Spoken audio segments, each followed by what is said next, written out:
Well, good morning. It is Friday, May 7th, and we are gathered for a morning devotion. And today we're starting a new devotion series, and this is entitled Hebrews for Everyone by N.T. Wright. And we're going to go through pretty much every chapter and every verse of the book of Hebrews and talk about what it means.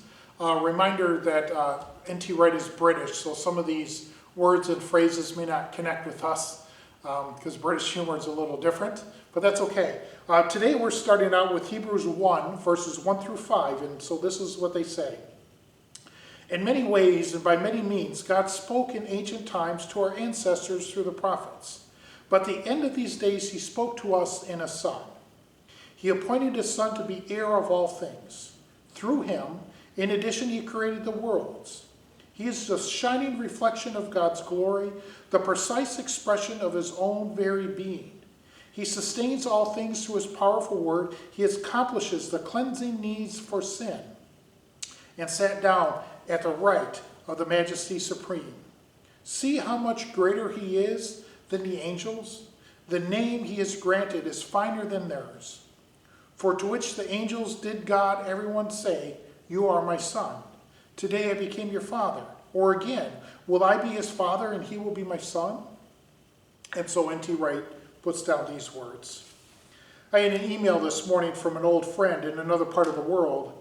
He had heard that my daughter was getting married, and in congratulating me, he brought up to me a date on the progress of his own daughter. Now in her teens, she was wearing 7 earrings, bright purple hair, and rings in her lips and navel as well.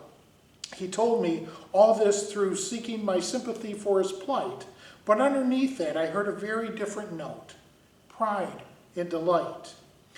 I well remembered my friend's own teenage daughter, a typical rebel, long hair, loud music, a cigarette hanging from his lips. Clearly his daughter, as they say, was a chip off the old block. Looking at her, he could see his own true self. His character, or one aspect of it at least, was shining out of her.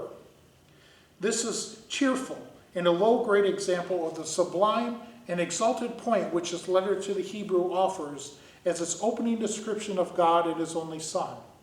The Son is the shining reflection of God's own glory. He is the precise expression of God's own very being. He is, dare we say, not just a chip off the old block, as though there might be many such people perfectly reflecting God's own interests, but he is the unique Son. Look at him, and it's like looking into a mirror at God himself. His character is exactly responded, plain to see. Actually, the word used for precise expression here is the Greek word for character, the origin of our apparent identical English word.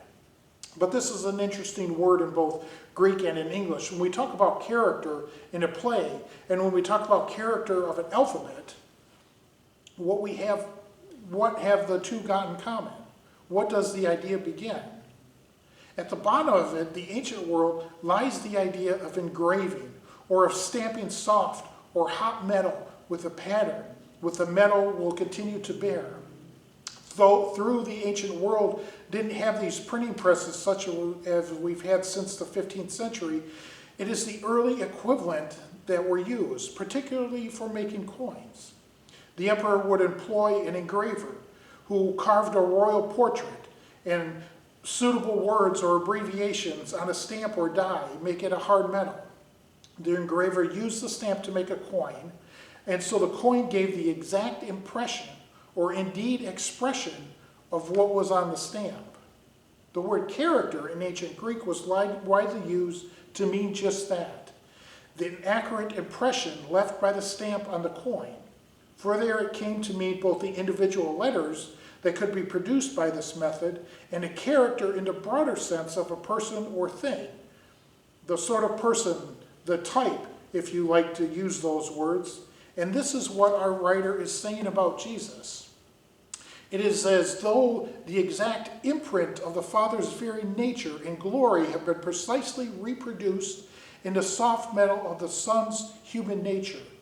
Now it is there for all the world to see. Stay with that image of the emperor and engraver for a moment longer and think about the opening 2 verses of this remarkable letter. Supposing the emperor had been waiting for a long time to tell the subject who he was and to give them an idea of its character, and supposing the metal stamp or die hadn't been invented yet, the emperor would only be able to send out drawings or sketches which might tell people something but would have given him the full picture. Then at last the reality, hard metal on soft, original picture exactly produced. Yes, says the writer, God had for a long time been sending advanced sketches of himself to the people, but now he's given us an exact portrait.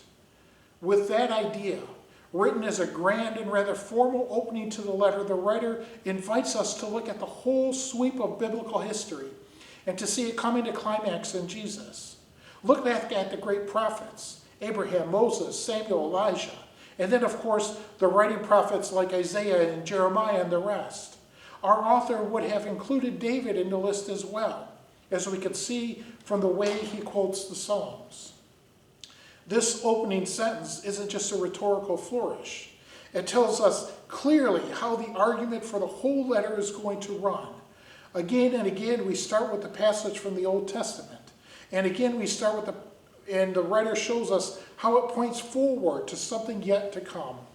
Again and again, that something, it points forward to us in Jesus. Jesus, as in the passage, Jesus is God's unique Son, the one who has dealt with sins fully and finally, the one who now rules at God's right hand, the one to whom every angel now bows in submission.